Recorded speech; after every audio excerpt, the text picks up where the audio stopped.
this client is a CEO in a nonprofit. They've got about 1,000 employees. She was known for being a bit emotionally reactive, especially in high-stakes situations. In addition, she told folks that she wanted feedback and then didn't always accept it graciously when it was given. Welcome to Season 3 of Conversations with Coaches.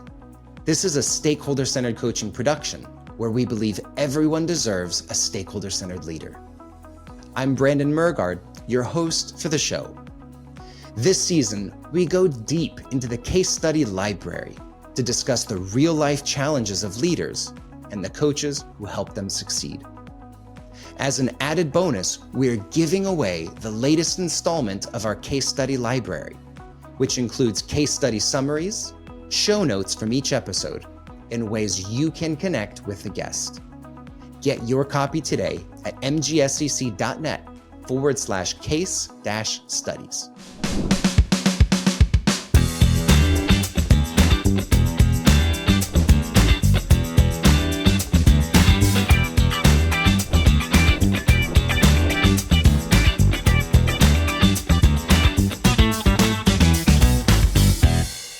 Today, we are joined by Kimberly Gonsalves, who shares her journey coaching a nonprofit CEO through challenges of emotional reactivity and feedback acceptance. Through a tailored coaching approach, Kimberly facilitated remarkable growth, highlighting the power of feedback, strategic thinking, and disciplined action in leadership development. Dive into this episode as we explore how leadership coaching can transform organizational culture and enhance leadership effectiveness. So this client is a CEO in a nonprofit. They've got about 1,000 employees, and they're on the West Coast here. And generally, the challenge she was facing is, although she was beloved and is highly regarded, she was known for being a bit emotionally reactive, especially in high-stakes situations.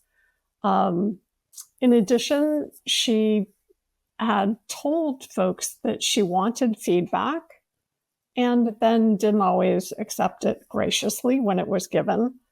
There was also a desire for more accountability around her role as a sponsor and providing accountability and support to the change management teams that are leading a number of initiatives. So those were the big things at the individual level. Now, at the level of the system, there were some serious challenges. Before she came into the role, probably 8 or so, maybe 8 to 10 years prior, there had been a leader who was still casting a bit of a shadow with some negative behaviors, some challenges with labor issues, and additionally, like many industries, COVID was very tough. And so that really put a lot of pressure on everyone, especially frontline employees. So those were a few. Well, brave of you to go running headfirst into this environment. And it sounds like from what we've discussed off air, good thing that you did. Walk back to the very beginning and tell us, how did they get in touch with you? How did this whole engagement come about? This was a referral from another SCC coach in the network. And we did a series, the leader did a series of chemistry interviews, spoke to a few coaches, decided she would like to work with me. And I did have a really strong and positive sense in that first meeting with her. I definitely got a read on her sort of direct nature, which I really appreciate. But also a real passion for making a difference and driving change. So I could see, the courage, the humility there, the discipline. I didn't have objective evidence about that.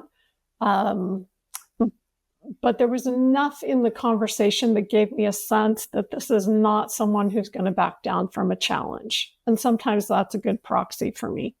I like you're talking here about courage, humility, and discipline, which is, what we teach is the prerequisites, the characteristic prerequisites for stakeholder-centered coaching. Can you tell a little bit about how you go about assessing that, or what are some key indicators you're looking for in that first conversation to suggest this leader is really ready for what you're about to do with them? High level, I really like to hew to the process that Chris Coffey embodied so well for us, really, in talking about, what are your thoughts on some areas that would benefit you? What would be the impact if you were seen as being more effective in this area? I also like to ask and challenge people, what are you concerned about? If you don't deal with this directly, what will that cost you? And a lot of times in that part of the conversation, coaches can really get a sense for whether the leader is looking at things honestly, right? There's a level of transparency. For me, it's things like, let me tell you about a time that didn't go so well, Kimberly, right? Like that's a willingness to be vulnerable, to count those mistakes as learning opportunities. It shows me a growth mindset. I think that's really important if we're going to do difficult things, right? We're not always going to succeed. We're going to have some failures and missteps along the way, but not letting that deter us. Depending on the person, some people are very sort of reserved and this person isn't. And for me, that's something I appreciate. I feel comfortable with. And so I think that was part of what helped us figure out, would we be a good fit? And how was the first conversation that you had where you sort of introduced the process? You're going to involve your stakeholders. You're going to go public with your goal. You're going to ask for suggestions. Was that an easy conversation, an easy yes? Or was there some early apprehension? No, it was an easy conversation, and is one that I have up front before I'm hired. This is what we will be doing together. How does that sound to you? And do you ever negotiate on those parameters of what the coaching involves? Or do you just say, this is it? If you're with me, buckle up, Buttercup. We're getting ready to go. Generally, I would say when I feel like it's appropriate to use the stakeholder-centered framework, I'm not willing to compromise on the elements of including stakeholders, of sharing the goal, or doing regular follow-up. Those are non-negotiables. If we do something else, it's not stakeholder-centered coaching. I think there are occasions when a different approach may be more beneficial to the leader to set them up. And if someone is very new in role, as an example, so it's a little nuanced, but in general, this is how we do it. Are you up for that? And the benefit, right? To really, it makes sense that people can be hesitant, but being able to share honestly, this is how powerful it is. And yes, it's uncomfortable and it's worth it, right? Like your colleagues hopefully will really come in and have your back and stretch you and support you. And it's going to be worth it, right? And I'll be here for you 100%.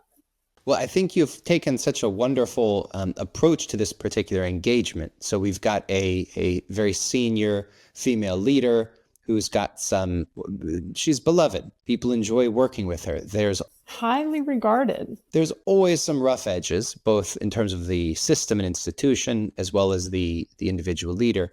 Walk us through in all the the beautiful details. What was it like to be coached by Kimberly? Well, I think you'd have to ask her. For me, I think the coaching process, part of what I bring that's been very useful here is really because of my corporate banking background, that strategic lens. So I'm inclined to look at a leader and naturally look at their context and get very curious. What are the key elements and levers that impact the way this person is operating within the system? So I think that's something that's unique to the way I approach coaching. I also think, and the results definitely bear it out here, is an ability to go beyond the one-to-one and bring additional value at the level of the system. And we did that over a period of time. We're beginning our third year together now. So that's been a foundation that we built on. Each year we've added new elements that have increased the level of difficulty for sure, but also the level of effectiveness and her ability to really just use the stakeholders and build the relationships while she's working on goals that are relevant for her and that are worth the investment of time and money by the organization. Well, I think anyone who's worked with you, Kimberly, would wholeheartedly agree with your strategic thinking and the way that you show up with that to enact real change. From a very high level, you've got 3 years of coaching. As the strategic thinker you are, how did you sort of lay out what you're going to pursue and intend to fix or address each of those years? Well, I think we started, I'll say we did start with what was most pressing in year one. And that was feedback around the lack of psychological safety that is created when leaders are reactive. And so we set to work on that. That was really the primary goal in year one. There were some ancillary things, but what was most important to stakeholders was to see a shift in that behavior. So we started there, with the area of perceived greatest need. I'll say as she went to work, and absolutely, this woman has so much discipline, Brandon. It's a pleasure to work with her. She does the work with stakeholders and not from that perspective of checking the box. She really values them, respects them, and wants to benefit as much as she can from what they share. So she's been very consistent, and that's helped us to build. In year two, I suggested that we take a step back and look again, going a bit broader in the system. What are the leadership competencies in this organization? Because everyone is being measured against them in some way. And it's appropriate that leaders go first, right? So she stepped up and we built that into our assessment process and our measurement process. So not only is she making progress toward the coaching goals, but she's also actively embodying what it is that the organization says is most critical for its leaders. So that feels like a real win. How about the stakeholders, right? We talk a lot about the leader and about the coach. Were the stakeholders, given that this was such an adored leader, were they immediately on board and excited about this? Did they seem a bit reserved given the background of asking for feedback and not quite receiving that as gracefully as it could be? What were you noticing? It's a great question. There was, because of the positive regard and level of respect from the beginning, there was a willingness to do this. And it makes sense that people are reticent at points. So what we noticed was, and I give this woman credit, I did interview about 20 people as we began the engagement, some of whom were family members, and that takes a lot of courage, right? You're talking about what are you looking for in the process?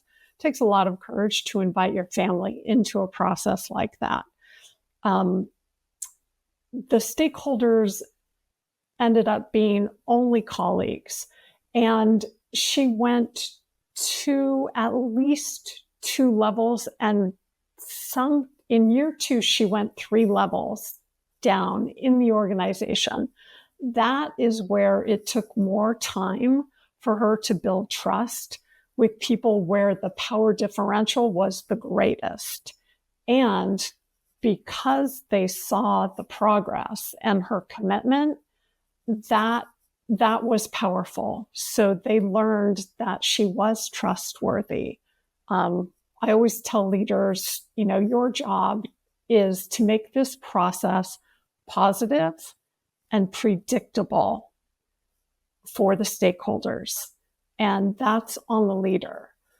So she did that very well. And that, Frank Wagner talks about this. It almost doesn't matter what goal a leader chooses. The impact on relationships and the strength in relationships is gold. And that has been true in this engagement as the organization has, hit some new challenges. The relationships that she's cultivated, especially with people further away from her inner circle, have been really key relationships to navigate some challenging situations. That trust built, it transferred to her and really benefited her. And it wouldn't have happened. I can't honestly think of a way it would have happened apart from this process. You mentioned that there's new challenges. And I love starting engagements by saying, look, what's the crisis you're likely to experience this year? How are we going to respond to it? Let's give ourselves future feed forward right now. How in your experience does the process of stakeholder-centered coaching flex with the new incoming challenges, or does it need to? What is your perspective on the adaptability of the process to new unforeseen incoming challenges? I think it's actually naturally designed to be able to grow with leaders over time. That said, one of the things that I hold in mind and really challenge the leaders I work with to consider is how well are you serving all of the stakeholders, not just your inner circle, but everyone in the system. And in that regard, I think this process is hands down the best that I've seen. A challenge in this 3rd year has been continuing pressure externally, funding pressure. There's an element of political pressure in the system. And as well, there's been a big change in board membership. So nearly half her board is new this year. And that's both a challenge and an opportunity. So really, this is the place where I challenge, what's the trade-off to you? What's the cost if you play it safe? Because it is uncomfortable to build relationships where they are not as strong as they could be, right? What will be the cost if you choose that? And what will be the benefit if you look at this and objectively decide that it's worth taking on as a goal? So for us in year 3, involving some external stakeholders is something that I think will be important. and we're adapting the process a bit. This is our third year together, and this is not my first engagement. So I feel comfortable doing that. And this is a place where it's very, very customized for the leader's needs, right? Not every stakeholder, when you get external, is appropriate for every goal. So we're really, digging in on where is the value add depending on the goal. We go back to the basics, though, of the framework. What's the goal? Now let's select stakeholders. Well, you've had a wonderful layout for the way that you've approached these challenges that you've been hired to address. Let's talk a little bit about results, because I think, as you said earlier, the results speak for themselves, and they're great results. I'll preface that, but they're fairly par for the course from what I've seen you produce. Tell us a little bit about what has happened in these 3 years you've been working with this leader. Yes, and I would just say, for the record, the client is doing the work, right? They are producing those results. And her results have been really strong. In year one, like I said, the focus was, in large part, really working on emotion regulation and showing up, positive and calm and able to take that negative feedback in stride in the moment. And there was a real positive shift in that. Her other goal, though, even in year one, was holding these project teams and the change management teams accountable. And so results in year one, her board rated her a 3. Direct reports rated her over a 2, and others rated her almost 2. But one thing that really stands out to me is 50% of her stakeholders rated a +3 in her overall perceived leadership effectiveness, which is unbelievable. I honestly have not had another leader score that high on the perceived leadership effectiveness. So that was great. We talked too about the result of how valuable the stronger relationships can be, especially when things are difficult. Year 2, we added in. Kimberly, can I just jump in, because I want to give some context. So for those of you who are listening at home, tuning in at the gym or on your morning commute, what Kimberly is talking about is the mini survey. And this is one of the 2 non-negotiables of stakeholder-centered coaching, which is that you involve stakeholders and you measure results. And we measure with the mini survey, which asks the question, what changes have you seen in this leader's overall effectiveness on a -3 to +3 scale, where -3 is much worse and a +3 is much, much more improved. And when you pick this apart as a researcher, you're looking at +1, meaning I really see some change in this leader. I see change in this leader. A +2 is I really see quite a bit of change. 3 is the equivalent of, this is a completely different person I'm working with. What happened and what did you do with the old person? So to get a +3, especially from the board of directors, that is absolutely fantastic and speaks volumes about the work that she's done. So with that context, Kimberly, continue into year 2, because this is outstanding. Yeah, and thank you for setting the context. Even as you say it too, I'm kind of blown away again. This woman's amazing to work with. So in year 2, we added the organization's leadership development competencies, and we brought that into the focus of engagement with stakeholders and also the measurement piece. So we're looking at progress on the coaching goals, which in year 2 expanded. And again, year 2, she didn't rate as high, to be honest. but she was still nearly hitting twos, like 1.9 with her board and direct reports, 1.8 on the overall perceived change in leadership effectiveness. And on the, I imagine that this gives her, great satisfaction as well.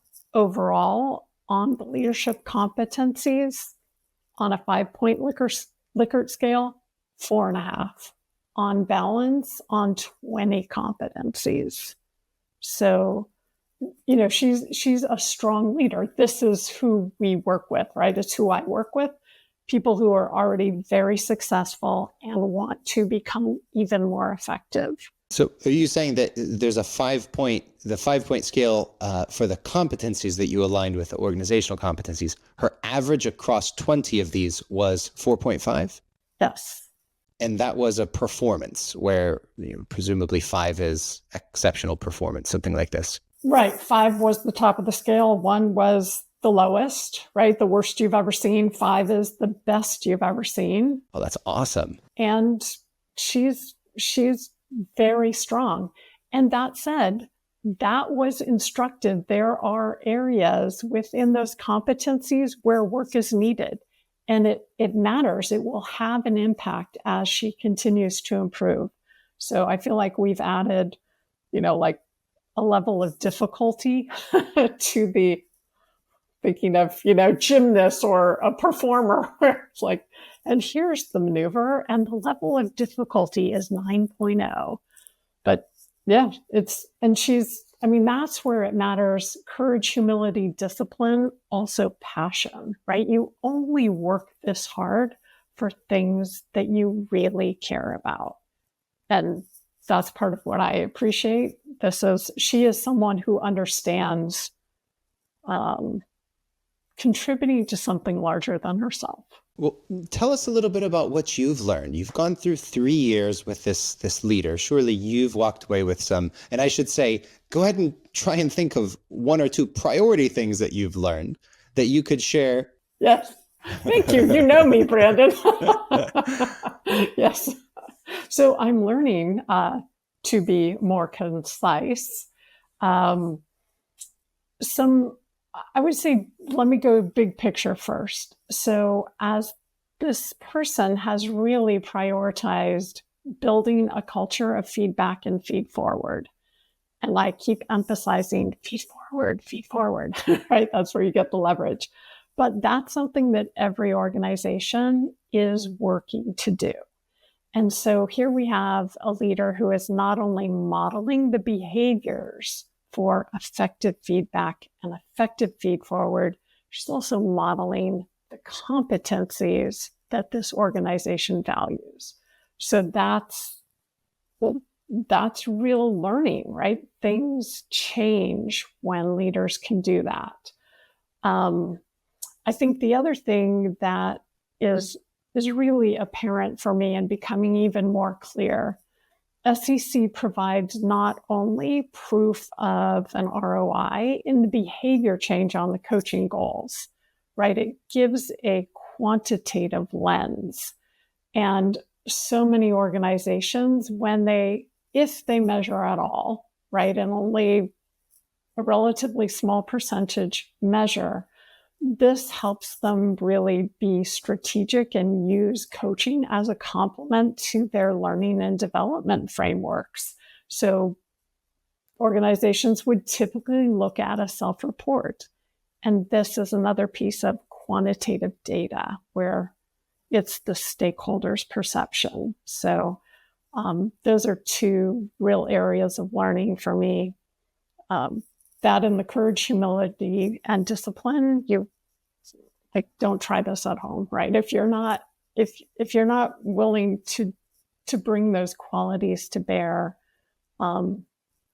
it's not going to work well.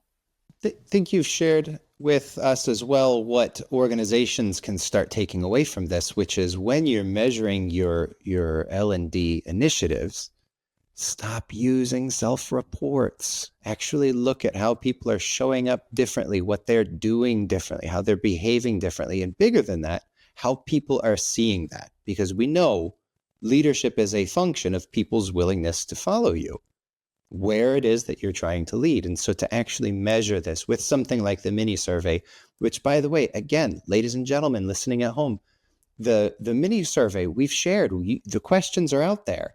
The scales are out there. There's nothing proprietary about it. So start using this today for free. It's out there. Go nuts with it. But if we were to turn this back around to coaches and say, what can coaches learn vicariously through your experience? What are one or two things that you might point them to? I think, as always, stick to the fundamentals. Don't compromise the process, right? Frank and Chris talk about your job is to hold this framework with integrity so that the behavior change can happen. I still think that's really important. Bringing a lot of curiosity. Don't make up that you know what's going on.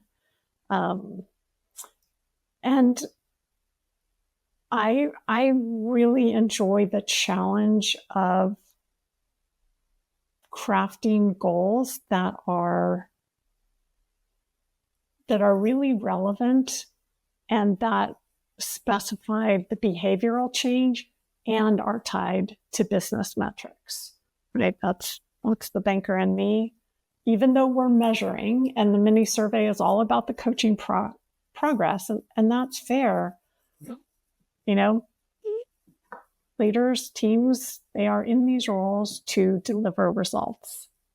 And so I like to build for that, right? Begin with the end in mind, have a very clear picture of the ideal final result. Well, if I'm an organization and I'm listening to this story, very likely I'm going to say, oh my goodness, I didn't even think about linking coaching and individual leadership coaching to the organizational values that we espouse, to the strategic initiatives. And that is a unique contribution you make as a coach. I may also be a coach who is being asked to do this. So if I'm one of these two people, how would I get in touch with you, ask you a question, follow your story? Where could I go to do that? Brandon, thanks for the question. I do love to engage in these conversations and help people. Either I can help you or I can put you in touch with someone who can. You can find me at Kimberly at leadershipstate.com. Email is the best way to reach me, and I'll get back to you. And happy to engage in the conversation. Kimberly Gonsalves offered insights into the nuanced world of leadership coaching within the nonprofit sector. Kimberly's strategic approach, focusing on emotional regulation, feedback acceptance, and stakeholder engagement, demonstrates the significant impact of tailored coaching on both the leaders and the organizations. Inspired by today's discussions, we hope you're motivated to explore these strategies in your leadership journey. Remember, all the case studies of this season are available for download at mgscc.net/case-studies. The link can also be found in the episode description. And if you'd like to better understand the foundations of leveraging stakeholders and measuring results in your coaching, then join the free training program, Foundations of Stakeholder-Centered Coaching, where we share the philosophies and frameworks that guarantee improved leadership effectiveness in 12 months or less. You can register for the free course at mgscc.net/foundations-course. Until next time, this has been another episode of Conversations with Coaches by Stakeholder-Centered Coaching, where we believe everyone deserves a stakeholder-centered leader.